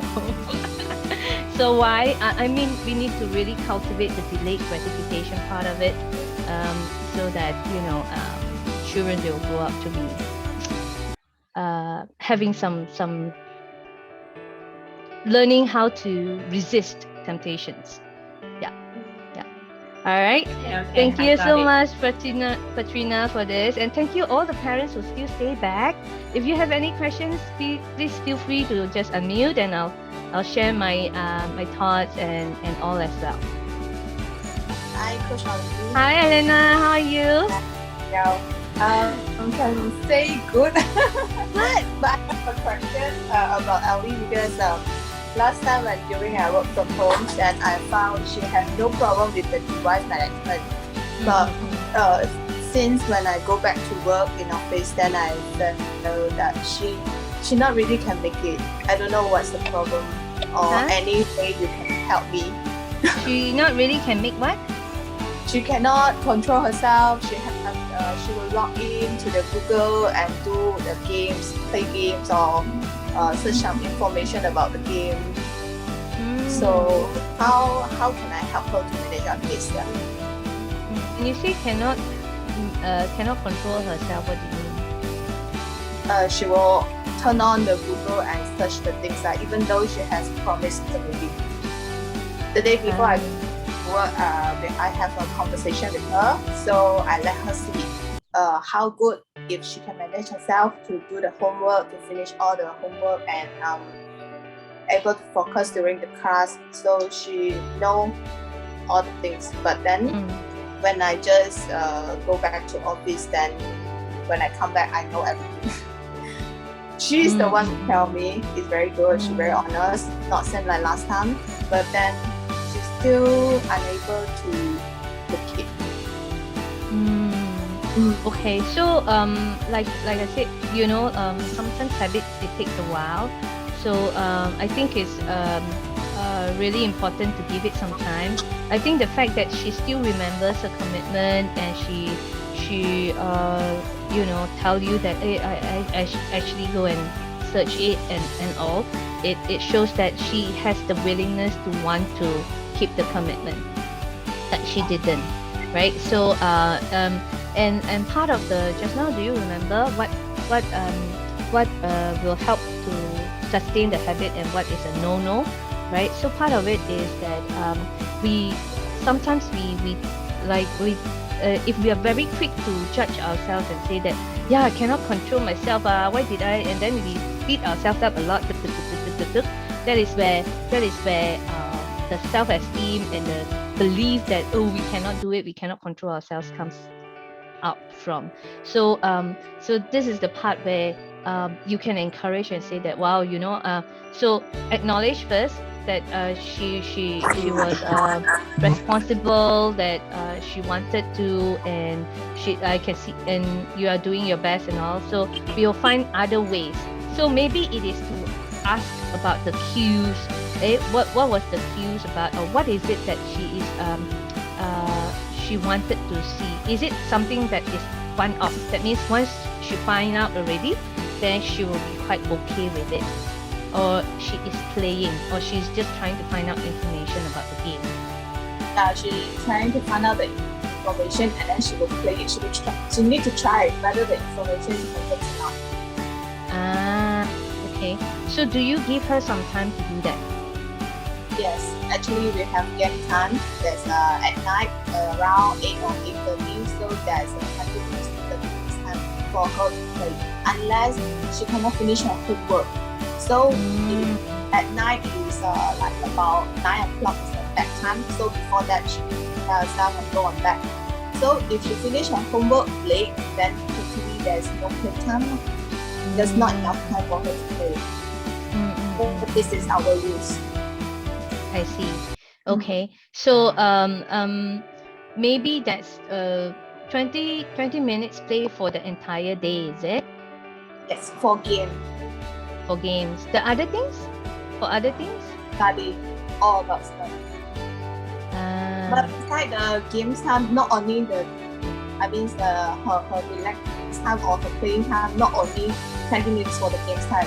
Other time she also play other things, but not the device. For the device is 1 minute, 30 minutes. I see. So maybe one of the things is that the consequences is, are you clear about the consequences if she play, then what it's gonna be, how it's gonna be and all? I was not happy, I would tell her not happy, and it means that over the 20 minutes or play in other times? Play in other times other than that 20 minutes. She know that she couldn't study well, she know that she don't know what teacher teach her, so she couldn't finish the homework because she don't know everything. She know all these things. No, she will know, but what is the extra consequences? That means, do you like maybe reduced in game time, or what else will what is the other extra consequences that you put on her? So there's two kinds of consequences. There's the natural consequences that happens, which is, you don't do well in their studies, or you cannot catch up in the homework or whatsoever. That's the natural consequences, or teacher may scold, natural, right? It will naturally occur.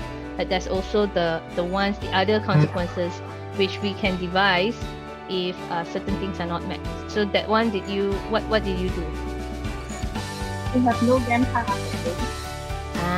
No game time on that Because day. it's our conversation time already. It's not the game time already. Good one, good one.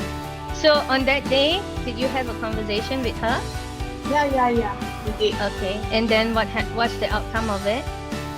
She very regret to do that and she crying, and I didn't punish her because I say you are very honest and you tell me everything before I check that, and I know you are wrong, so we are trying to not do that, but good, this is the first step to step out, but then how to make it better. This Yes. is both of us also very like no Yeah. way Yeah. how. So this is where you need to you can ask her to notice what's the first step that makes her think about that game? What is it that she see or hear that she starts to think about it, and and then what's the next step that she does? She goes onto the laptop, she see this icon, she clicks on it. What is it? What's the step? When the teacher sent her the Google link to access Google to do some homework like the games, like the way like games. So when she want to access, she need to access the password. So I control the password. I not allow her. Before I set the password, I ask her first. If I set the password for you, will you better for you to control it? She said yes. So we set a password. But when I need to go to work, so I pass the password to my mother. So my mother will open the password for her to access. Once she got a chance to access, then let's continue. She can play anything through the Google. She can search anything she wants. So she can control that when that comes. So part of it is firstly delete all the histories.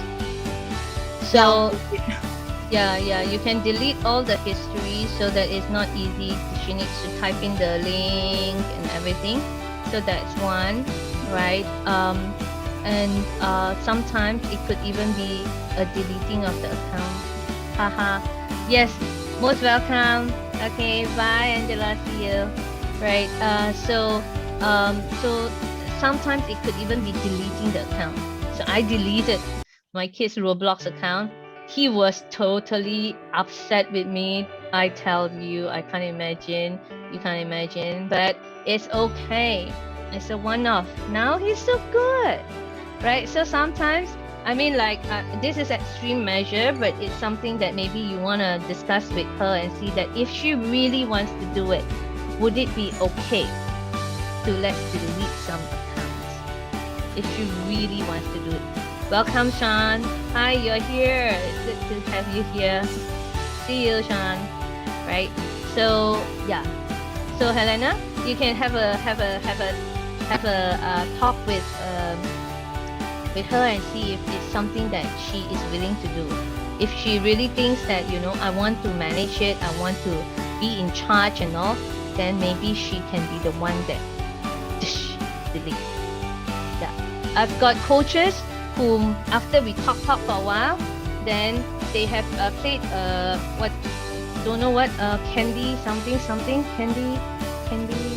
Candy Crush for a long time. Then they deleted the apps and all their points gone, and they no longer play Candy Crush anymore. So it's really a decision. Once you make the decision, take the steps, and it is out of our lives. Frankly, my phone don't have much game, man. I just don't have time for game, but the kids sometimes do. So you give them alternatives, lah. So all the projects, all the science stuff. By the way, all my birthday gifts are science stuff. Microscope, chemicals. So that they can explore and learn at the same time.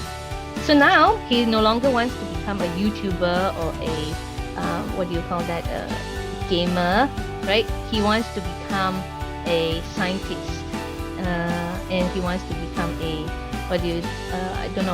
robot builder or something like that. So yeah, nurture them, and then they'll want something else after that. Okay, cool, Helena. All right, thank you. Is there any other questions that we have? Thank you so much, parents, for staying all the way. Kareen, hi, Kareen. Thank you so much for being here. Really, really great to Hi, see Coach you. Yes. Ollie. Yeah, I'm Margaret here, MK. Hi, Yeah, Margaret. yeah. Yes. Just have a question. I'd like to ask about teenage. Will it be a different approach on teenage that addicted to all this gaming?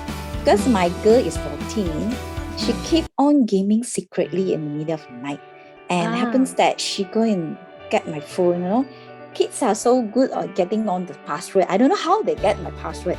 Then she will get the phone and playing in the middle of the night. So this is not the first time, and I saw her doing this for 2 or 3 times already, and I did spoke to her, and it seems like it doesn't work. I do give her gaming time. Game time. Okay, can then so I just want to know how can I what's the approach to handle this kind of situation?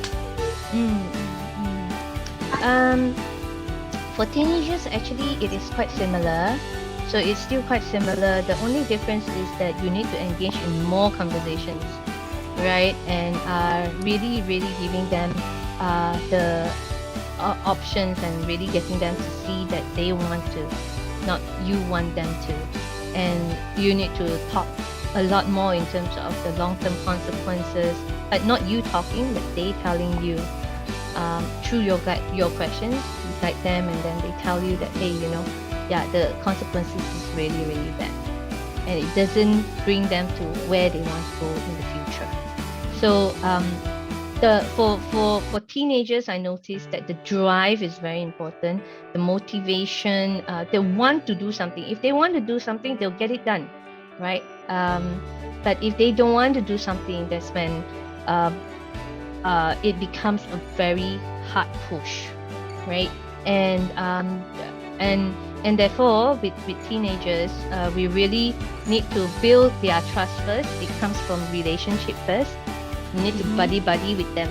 Yeah. Yeah. So when you are buddy with them, that they can actually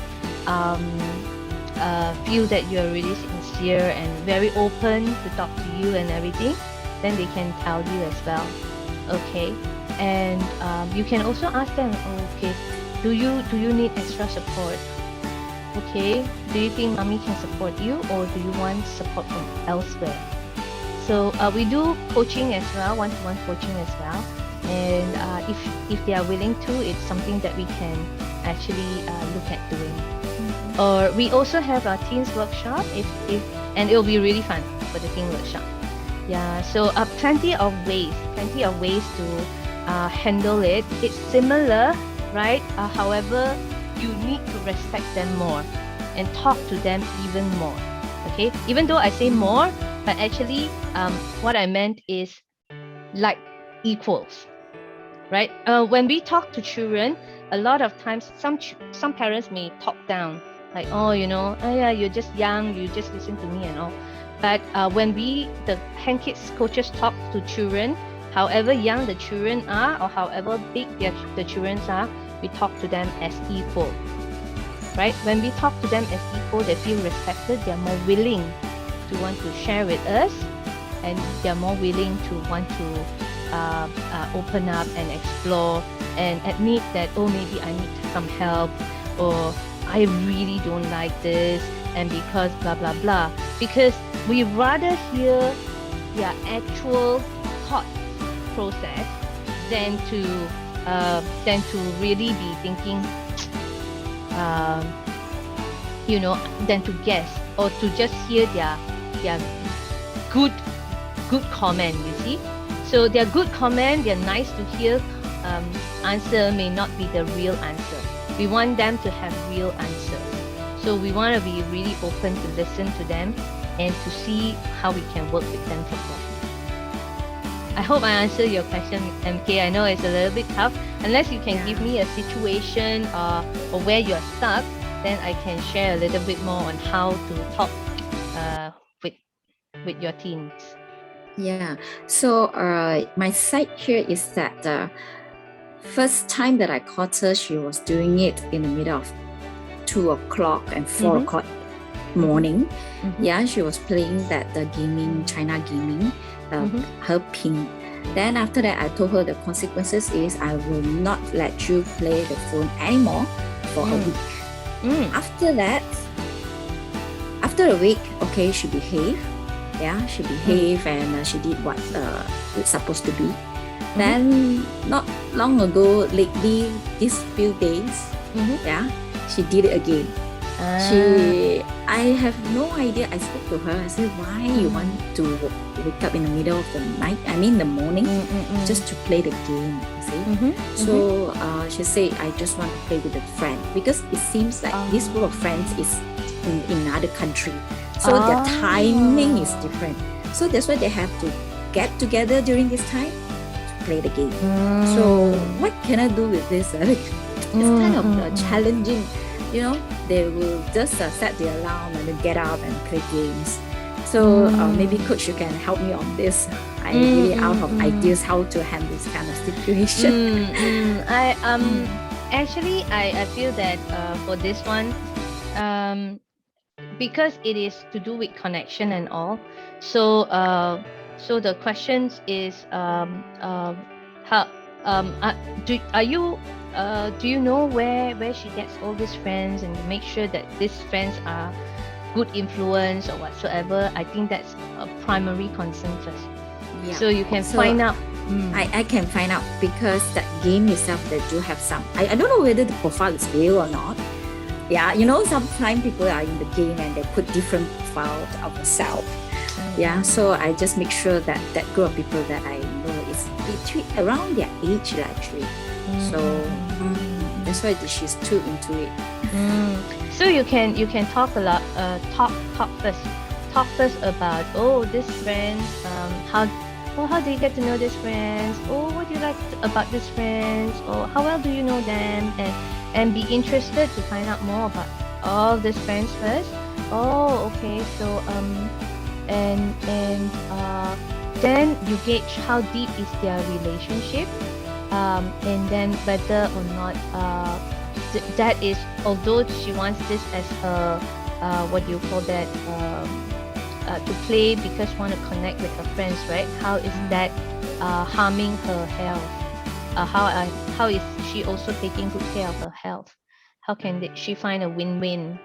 How can their friends find a win-win? Or maybe